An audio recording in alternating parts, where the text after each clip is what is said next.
Hello students, देखिए last lecture में हमने देखा था रिप्रेजेंटेशन ऑफ वेक्टर का बाय राइटिंग मेथड। सिंपली लिख के हम वेक्टर को कैसे मतलब रिप्रेजेंट करते हैं वो हमने देखा था। आज के इस लेक्चर में हम देखने वाले हैं representation of vector by graphically, मतलब graphical representation of vector. Vector को ग्राफिकली हम कैसे रिप्रेजेंट करते हैं ये हम आज के लेक्चर में देखने वाले हैं। ठीक है, तो देखिए यहाँ पर वेक्टर को हम ग्राफिकली मतलब कोई ग्राफ बना के, कोई चित्र बना के वेक्टर को रिप्रेजेंट करने वाले हैं। और वो ड्राइंग, वो चित्र, वो ग्राफ है एक एरो। क्या है? एक एरो। मतलब वेक्टर को हम एरो बना के रिप्रेजेंट करने वाले, मतलब एरो से रिप्रेजेंट करने वाले, दैट इज ग्राफिकली में by arrow. We represent vector by graphically by arrow. किसे रिप्रेजेंट करने वाले हैं? एरो से। कोई चित्र बना के, कौन सा? एरो का। एरो से हम वेक्टर को रिप्रेजेंट करने वाले हैं। देखो एरो के बारे में मैं आपको कुछ बता देता हूं। ये this is arrow, this is called arrow, इसको एरो बोलते हैं। This is head of arrow, this is tail of arrow,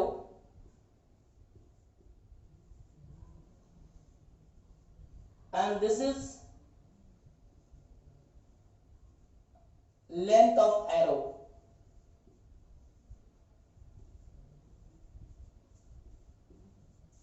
देखो हम वेक्टर को ग्राफिकली एरो से रिप्रेजेंट करते हैं। This is head of an arrow, this is tail of arrow, this is length of arrow. ये arrow के बारे में मैंने आपको कुछ बता दिया है। अब देखो वेक्टर मतलब क्या? वेक्टर मतलब एक ऐसी क्वांटिटी जिसको मैग्नीट्यूड भी होता है और डायरेक्शन भी होता है, बराबर है। अब उसको एरो से कैसे रिप्रेजेंट करेंगे? ग्राफिकली उसको एरो से कैसे रिप्रेजेंट करेंगे? तो अब देखो, तो मैंने यहाँ पे लिखा है ये हेड है, ये लेंथ है और ये उसका टेल है। तो याद रखना, वेक्टर को जब हम एरो से रिप्रेजेंट करते हैं तो एरो का जो हेड होता है, हेड ऑफ एरो, वो क्या रिप्रेजेंट करता है? उसकी डायरेक्शन। वेक्टर में क्या क्या होता है? डायरेक्शन होता है और मैग्नीट्यूड। तो हेड ऑफ एरो क्या रिप्रेजेंट करता है? उसकी डायरेक्शन। जो भी वेक्टर को हम एरो से रिप्रेजेंट करने वाले हैं, वो एरो का हेड जो है वो उस वेक्टर का डायरेक्शन रिप्रेजेंट करता है। और लेंथ ऑफ एरो क्या रिप्रेजेंट करते हैं बताइए? तो याद रखो, लेंथ ऑफ एरो रिप्रेजेंट करता है magnitude of that vector. Length of arrow क्या रिप्रेजेंट करता है? Magnitude of that vector. Head of arrow represent direction and length of arrow represent magnitude. याद रहेगा सबको? तो अब चलो हम एग्जांपल के साथ देखते हैं। फॉर एग्जांपल एक वेक्टर है, जैसे है कोई वेक्टर है A vector is equal to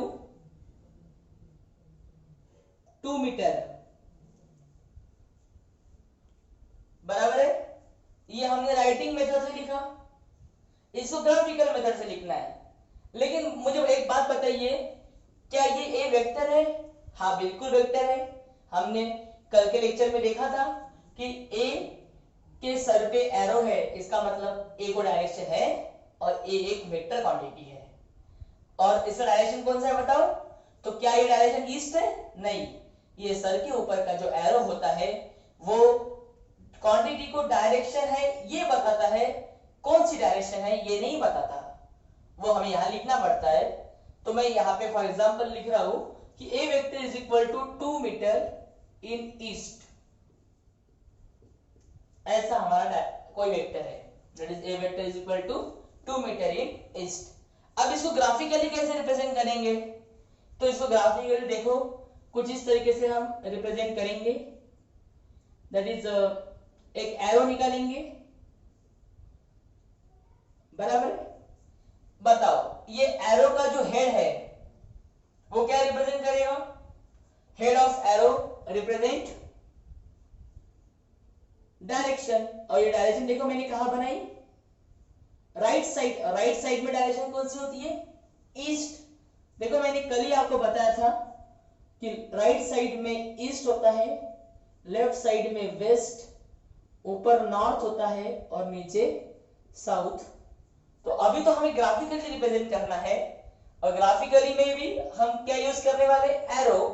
vector को रिप्रेजेंट करने के लिए, ग्राफिकली रिप्रेजेंट करने के लिए हम क्या यूज करने वाले हैं? एरो। तो हेड ऑफ एरो डायरेक्शन दिखाता है, तो मैंने इसकी डायरेक्शन ईस्ट है, तो मैंने ये एरो का हेड ईस्ट की तरफ दिखा दिया। और बताओ इसका मैग्नीट्यूड कितना होगा? इसका मैग्नीट्यूड होगा, इसका लेंथ होगा 2 मीटर। इसका लेंथ कितना होगा? 2 मीटर। समझ रहे? तो ये हेड क्या दिखाता है? उसका डायरेक्शन, और ये लेंथ क्या दिखाता है? उसका मैग्नीट्यूड। समझ में आ रहा है ये? ओके। उसी तरह अगर मैंने आपको बोला कोई second example,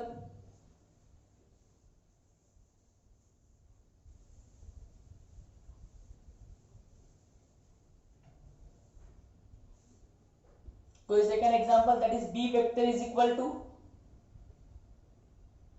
1 metre in north. तो क्या ये b वेक्टर है? तो हाँ बिल्कुल ये b वेक्टर है। उसके सर पे एरो है, और सर पे एरो है, इसका मतलब वो वेक्टर क्वांटिटी है। 1 मीटर क्या है उसका? मैग्नीट्यूड। और नॉर्थ क्या है उसकी? डायरेक्शन।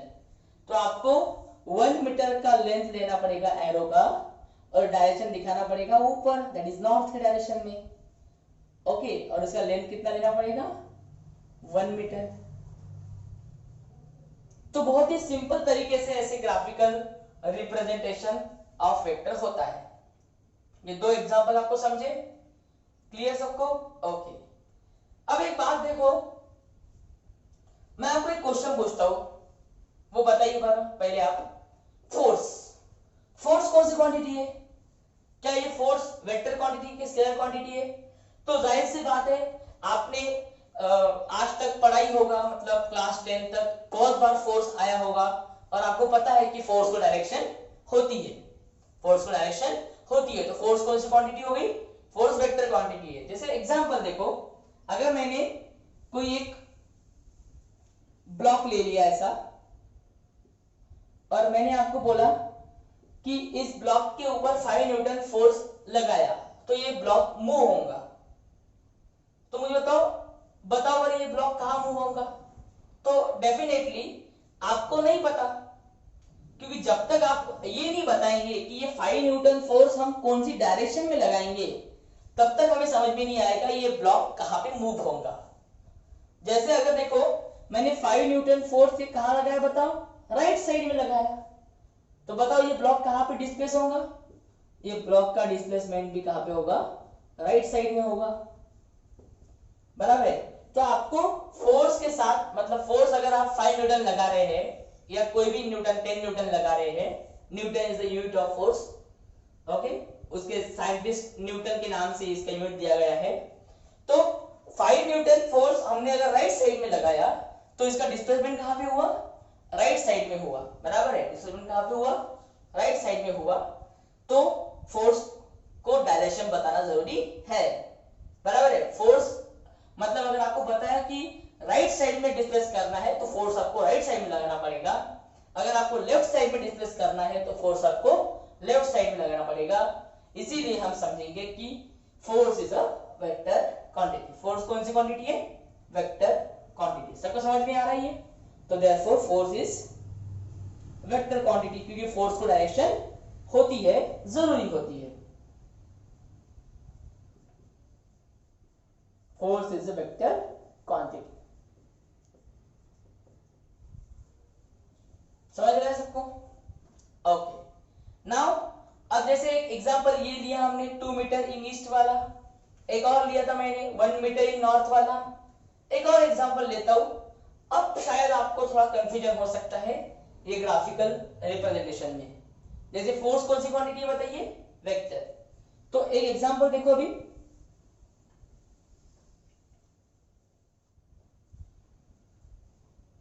मैंने बोला सी थर्ड एग्जांपल ये F is equal to 10 newton in east. तो अब आप बताइए इसका ग्राफिकल रिप्रेजेंटेशन कैसे करेंगे। देखो ग्राफिकली हम वेक्टर को कैसे रिप्रेजेंट करते हैं, बाय एन एरो। किसे रिप्रेजेंट करते हैं, बाय एन एरो। और हेड ऑफ एरो क्या रिप्रेजेंट करता है, डायरेक्शन। चलो ठीक है, इसका डायरेक्शन क्या है, ईस्ट। इसका डायरेक्शन क्या है, ईस्ट। तो मैंने ईस्ट में लिख दिया। और लेंथ ऑफ एरो क्या रिप्रेजेंट करता है बताइए, मैग्नीट्यूड। अब निकालो बड़ा 10 न्यूटन की लेंथ। क्या आप 10 न्यूटन की लेंथ निकाल सकते हो sir? Newton is unit of force. हाँ, 1 मीटर 1 मीटर 2 मीटर, ये जो पहले एग्जांपल सेकंड एग्जांपल दिया था 2 मीटर 1 मीटर, ठीक है वो हम निकाल भी लेंगे। लेकिन ये 10 न्यूटन की लेंथ कैसे निकालेंगे, Newton is unit of force. और आपने अभी अभी कहा सर कि ग्राफिकली हम वेक्टर को बाय एन एरो रिप्रेजेंट करते हैं, और एरो का जो लेंथ होता है वही उसका मैग्नीट्यूड होता है, और एरो का जो हेड होता है वो उसका डायरेक्शन होता है वेक्टर का। तो सोचिए इसकी लेंथ कैसे लेंगे, मतलब मैंने जो कहा वो गलत तो नहीं कहा। Length of arrow represent magnitude बराबर length of arrow represent magnitude. तो अब बताइए मुझे सोच के कि लेंथ मैं क्या लूं, कितनी लेंथ लूं, सोचो।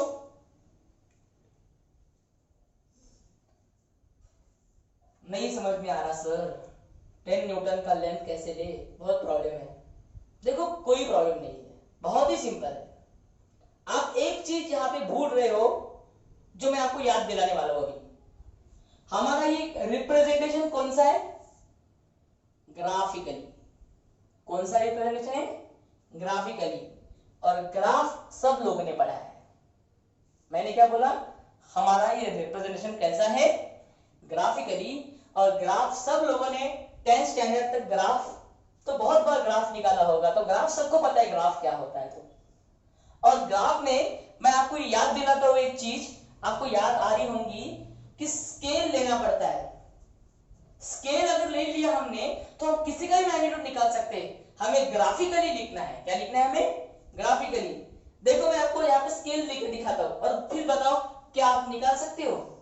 स्केल सुना है सबने, ग्राफ पढ़ा होगा तो स्केल जरूर सुना होगा। ग्राफ के साइड में ऐसा स्केल, ऐसे ऊपर हम कॉर्नर पे स्केल लिखते थे, that is 1 centimetre is equal to 1 newton बराबर।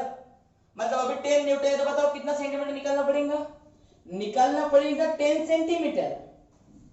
और लेकिन लिखना पड़ेगा 10 न्यूटन। समझ रहा है कि नहीं। Length of arrow represent magnitude. Length of arrow क्या रिप्रेजेंट करता है, मैग्नीट्यूड। मतलब ड्रॉ करते वक्त ये लेंथ 10 सेंटीमीटर की निकालनी पड़ेगी। ड्रॉ करते वक्त ये लेंथ कितनी निकालनी पड़ेगी, 10 सेंटीमीटर की। लेकिन इसका जो यूनिट है लिखते वक्त हम क्या लिखेंगे इसको, 10 न्यूटन। क्या लिखेंगे, 10 न्यूटन। यही तो स्पेशलाइजेशन है ग्राफ का, कि स्केल लेना पड़ता है। 1 सेंटीमीटर इक्वल टू 1 न्यूटन। समझ रहा है। तो बताइए representation of vector bye graphical method में हम एरो से रिप्रेजेंट करते हैं। हेड ऑफ एरो रिप्रेजेंट करता है direction, and length of arrow represent करता है मैग्नीट्यूड। और मैग्नीट्यूड में हम स्केल ले सकते हैं। समझ रहा है। मतलब ऐसा मत बोलना सर कि 1 मीटर होगा 2 मीटर होगा तो ही हम निकाल सकते हैं, 10 न्यूटन आएगा तो हम नहीं निकाल सकते, हमें नहीं जमता सर। 10 न्यूटन आए तो कैसे जमेगा, जम सकता है, स्केल ले लेना। क्या कर लेना, स्केल ले लेना। देखो मैं आपको और एक एग्जांपल देता हूं, उसमें भी आपको बहुत दिक्कत आ सकती है, लेकिन with the help of method of scale आप झट से उसको भी निकाल लेंगे और उसको भी समझ लेंगे। ठीक है, ध्यान दो। इधर एक फोर्थ एग्जांपल देखो।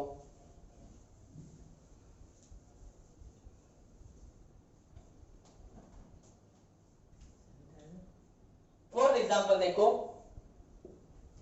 That is B vector is equal to 100 kilometre. अब मुझे एक बात बताइए, ठीक है, न्यूटन तो आप ड्रॉ नहीं कर सकते थे, क्या किलोमीटर ड्रॉ कर सकते हैं क्या? 100 किलोमीटर की लेंथ निकालेंगे क्या? पॉसिबल ही नहीं है। आप 100 किलोमीटर की भी लेंथ कैसे निकाल सकते हैं? उसमें भी आपको क्या लेना पड़ेगा? स्केल। लेकिन यहां पे छोड़ो, मैंने डायरेक्शन भी नहीं दिया, वो भी लिख देता हूं पहले, 100 किलोमीटर इन नॉर्थ। बताइए इसको कैसे रिप्रेजेंट करेंगे? तो नॉर्थ मतलब ऊपर रहेगा, बराबर है, ये होगा नॉर्थ। लेकिन यहां पे भी स्केल लेनी पड़ेगी, क्योंकि लेंथ तो हम 100 किलोमीटर की निकाल नहीं सकते, तो यहां पे स्केल, यहां पे भी हमें स्केल लेनी ही पड़ेगी। बताओ क्या लेंगे scale? That 1 centimetre is equal to 10 kilometre. मतलब 1 सेंटीमीटर अगर 10 किलोमीटर होगा, बराबर है, 1 सेंटीमीटर अगर कितना होगा? 10 किलोमीटर। तो बताओ पर कितनी लेंथ निकालनी पड़ेगी 100 किलोमीटर के लिए? 1 सेंटीमीटर 10 किलोमीटर होगा, तो 10 सेंटीमीटर लेंगे तो कितना हो जाएगा? 100 किलोमीटर। मतलब लिखते वक्त लिखना पड़ेगा 100 किलोमीटर, लेकिन एक्चुअली निकालते वक्त क्या निकालना पड़ेगा? 10 सेंटीमीटर। समझ रहा है? जैसे 1 सेंटीमीटर 10 किलोमीटर, तो 10 सेंटीमीटर 100 किलोमीटर। समझ रहा है? लास्ट प्रॉब्लम में क्या था, हमने 1 सेंटीमीटर इक्वल टू 1 न्यूटन लिया था, तो 10 न्यूटन मतलब 10 सेंटीमीटर। समझ रहा है? तो ऐसा होता है, ठीक है। ग्राफिकल मेथड का यही फायदा है कि हम स्केल लेके लेंथ एडजस्ट करते हैं, लेंथ लिखते हैं। तो ये मैंने जो कहा था वो गलत नहीं कहा था, बस आपको उसको प्रॉपर्ली समझना था कि ग्राफिकल मेथड में हम स्केल लेके उसका यूज करते हैं, ठीक है। तो this is representation, graphical representation of vector. समझ रहा है सबको? तो एक बार वापस से रिपीट करिए, बताइए ग्राफिकल रिप्रेजेंटेशन हम वेक्टर का किससे करते हैं? Bye an arrow. एरो में बताइए वापस से एक बार, this is head of arrow, this is tail of arrow, and this is length of arrow. Okay, head of arrow represent direction, length of arrow represent magnitude. और ये जो मैंने एग्जांपल आपको लिख के दिए हैं, एग्जांपल भी आप अच्छे से नोट डाउन कर लेना, तो आपको ये ग्राफिकल रिप्रेजेंटेशन अच्छे से समझ जाएगा, ठीक है। तो ये था हमारा graphical representation of vector.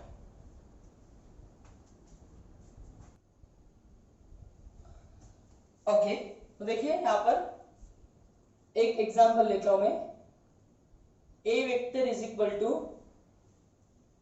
5 metre in east. चलिए एग्जांपल है, बराबर है। ओके, ए वेक्टर मतलब देखो, अगर मैंने ऐसा ए लिखा और इसके सर पे एरो दिया, समझ रहा है, ऐसा ए लिखा और इसके सर पे एरो दिया, इसका मतलब क्या होता है, ये ए वेक्टर है, ए वेक्टर है, इसका मतलब इसको मैग्नीट्यूड भी है और डायरेक्शन भी है, बराबर, इसको मैग्नीट्यूड भी है और डायरेक्शन भी है। बताइए इसका मैग्नीट्यूड कितना है? तो इसका मैग्नीट्यूड है 5 मीटर। इसका मैग्नीट्यूड कितना है? 5 मीटर। ओके, और इसकी डायरेक्शन कितनी है बताइए? इसकी डायरेक्शन है, सॉरी कौन सी है डायरेक्शन बताइए? ईस्ट। डायरेक्शन कौन सी है इसकी? ईस्ट। क्लियर है? एक बात देखिए, अभी हमें और एक रिप्रेजेंटेशन सीखना है। कौन सा? देखो, अगर आपको कहीं पर, मतलब ए अभी कौन सी क्वांटिटी है? वेक्टर क्वांटिटी है। ए कौन सी क्वांटिटी है? वेक्टर क्वांटिटी है। लेकिन हमें अभी सिर्फ और सिर्फ ए के मैग्नीट्यूड की अगर जरूरत है, डायरेक्शन की जरूरत नहीं है। अगर मुझे किसी न्यूमेरिकल में, किसी प्रॉब्लम में ऐसा लिखना है कि मुझे एक का मतलब है तो वो वेक्टर, लेकिन मुझे लिखना है उसका मैग्नीट्यूड, मुझे क्या लिखना है? उसका मैग्नीट्यूड। तो मैं वेक्टर के मैग्नीट्यूड को कैसे रिप्रेजेंट कर सकता हूं? तो ध्यान देके सुनिए इधर, ओके, कि वेक्टर के मैग्नीट्यूड कैसे रिप्रेजेंट करना। तो इसे हम बोलते हैं ए वेक्टर, ए के ऊपर एरो, इसे हम क्या बोलते हैं? ए वेक्टर, जिसके पास मैग्नीट्यूड भी है और डायरेक्शन भी है। बराबर है। लेकिन हमें अभी डायरेक्शन की जरूरत नहीं है, हमें सिर्फ मैग्नीट्यूड ऑफ ए वेक्टर को लिखना है। तो मैग्नीट्यूड ऑफ ए वेक्टर को कैसे रिप्रेजेंट करते हैं, तो ऐसा मॉड दे देना। ऐसा ए वेक्टर का मतलब क्या होता है, ए वेक्टर का मतलब होता है उसको मैग्नीट्यूड भी है और डायरेक्शन भी है, और मॉड ऑफ ए वेक्टर का मतलब है कि उसको मैग्नीट्यूड भी है डायरेक्शन भी है, लेकिन फिलहाल हम उसका मैग्नीट्यूड कंसीडर कर रहे हैं। फिलहाल हम उसका क्या कंसीडर कर रहे हैं, मैग्नीट्यूड कंसीडर कर रहे हैं। तो मॉड ऑफ ए वेक्टर मतलब होता है magnitude of A vector. Mod of A vector मतलब क्या होता है, magnitude of A vector, that is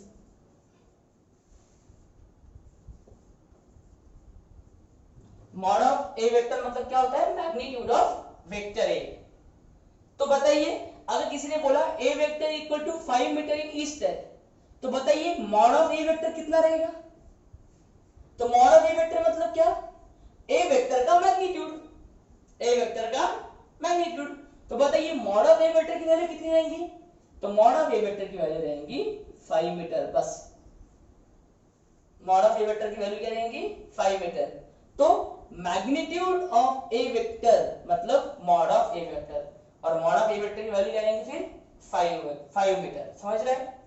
तो अगर आपको किसी वेक्टर का सिर्फ मैग्नीट्यूड लिखना है, या मैग्नीट्यूड ऑफ वेक्टर को कैसे रिप्रेजेंट करते हैं ऐसा किसी ने पूछा, या ऐसा कहीं लिखना है, तो इस तरीके से रिप्रेजेंट करते हैं किसी भी वेक्टर को, मैग्नीट्यूड को। जो भी वेक्टर है उसके साइड में ऐसे लाइंस निकाल देना, दैट इज मॉड। आपने ये सुना होगा 10th स्टैंडर्ड में मॉड, ये नाम। तो mod of A vector that is magnitude of A vector A. तो मैग्नीट्यूड को इस तरीके से रिप्रेजेंट करते हैं। और इस क्वेश्चन में अगर मैंने पूछा कि what is the magnitude of vector A, तो मॉड ऑफ ए वेक्टर की वैल्यू क्या है, तो 5 metre. Mod of A vector की वैल्यू क्या रहेंगी, तो 5 मीटर। समझ रहे हैं सबको।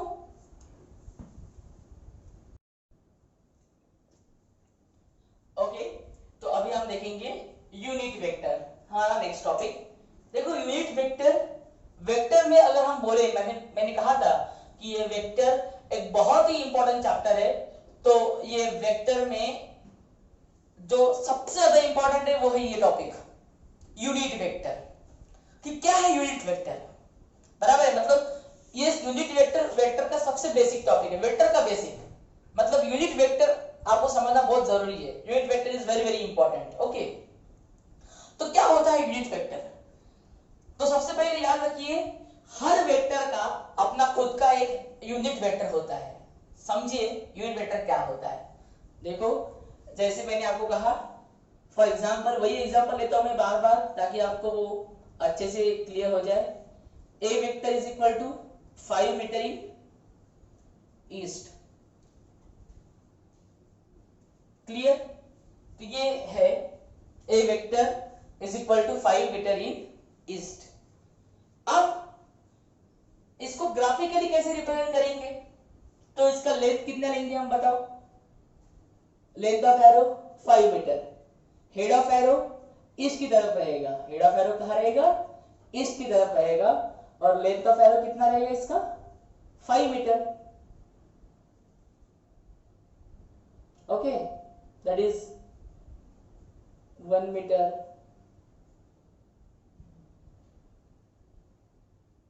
1 मीटर, 1।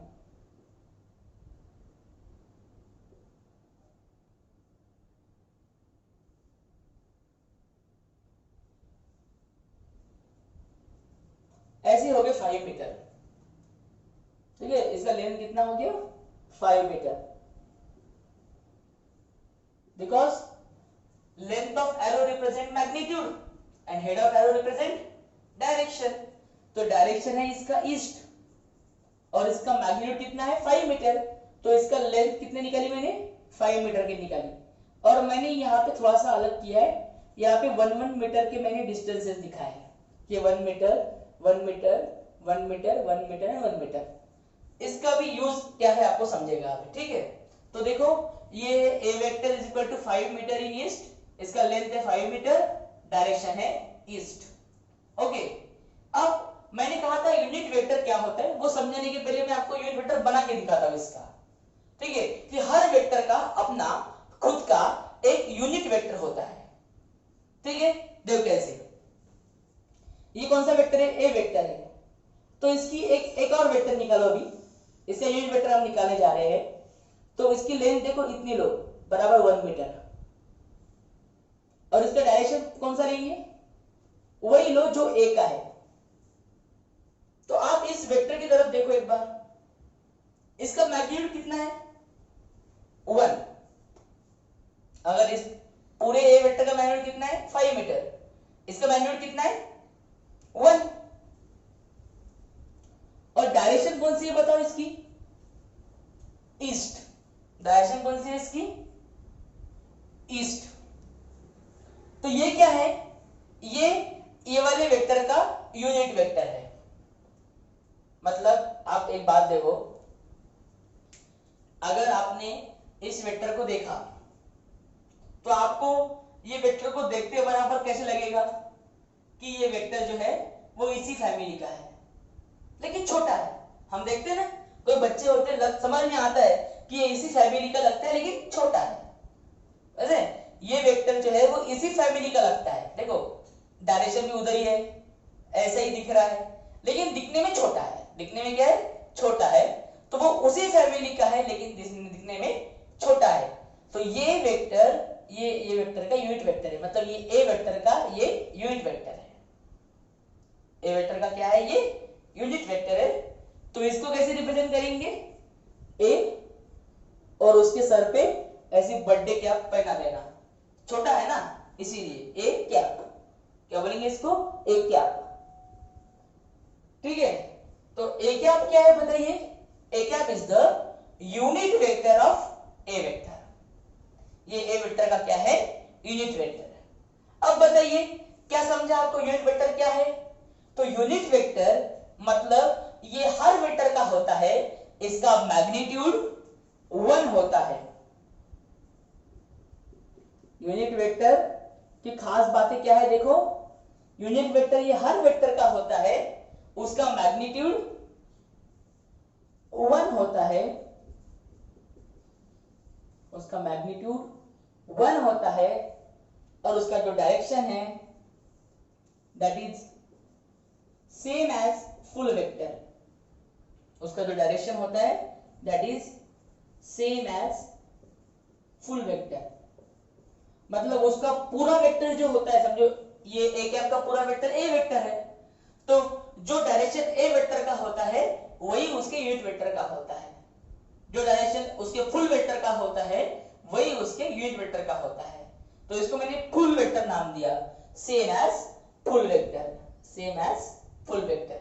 तो यूनिट वेक्टर क्या होता है, क्या दो बातें उसमें आपको याद रखना है कि यूनिट वेक्टर का मैग्नीट्यूड हमेशा 1 होता है और direction same as full vector, direction same as full vector.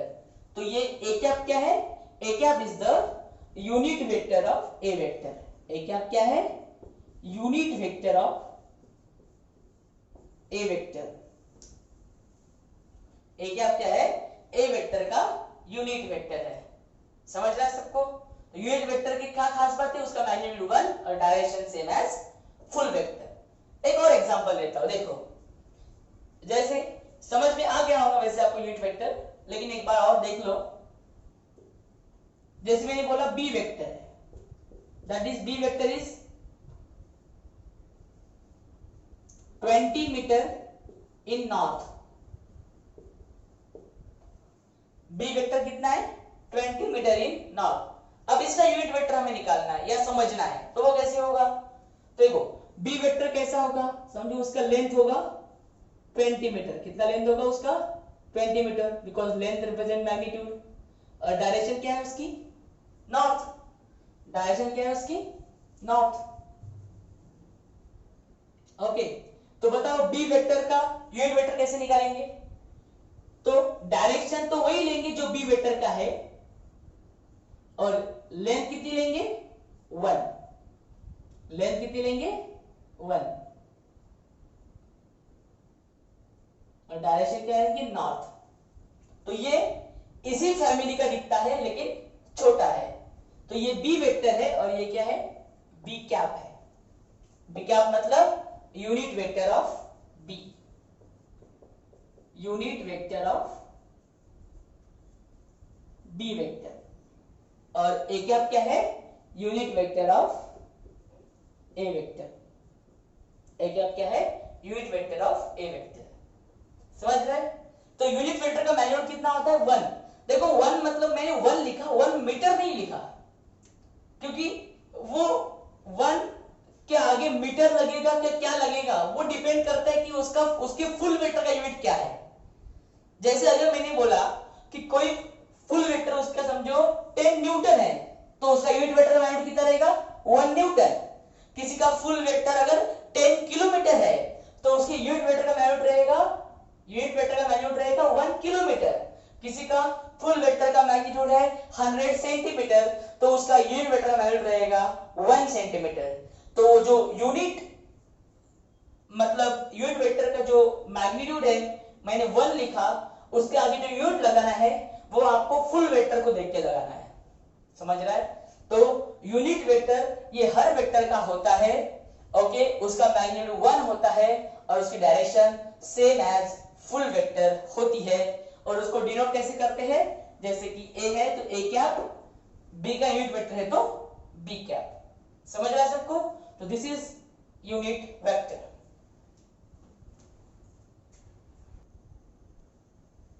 Okay, तो ये है यूनिट वेक्टर। ओके, तो यूनिट वेक्टर में सिर्फ 2 ही चीजें हमने पढ़ी। यूनिट वेक्टर में बहुत ही इंपॉर्टेंट क्या है, उसका मैग्नीट्यूड कितना होता है, 1 होता है, और डायरेक्शन क्या होती है उसकी, सेम एज फुल वेक्टर। ठीक है, समझ रहा है सबको? ओके, तो यूनिट वेक्टर में आगे फॉर्मूलेज भी है, तो वो फॉर्मूले हम कल के लेक्चर में पढ़ेंगे। Thank you.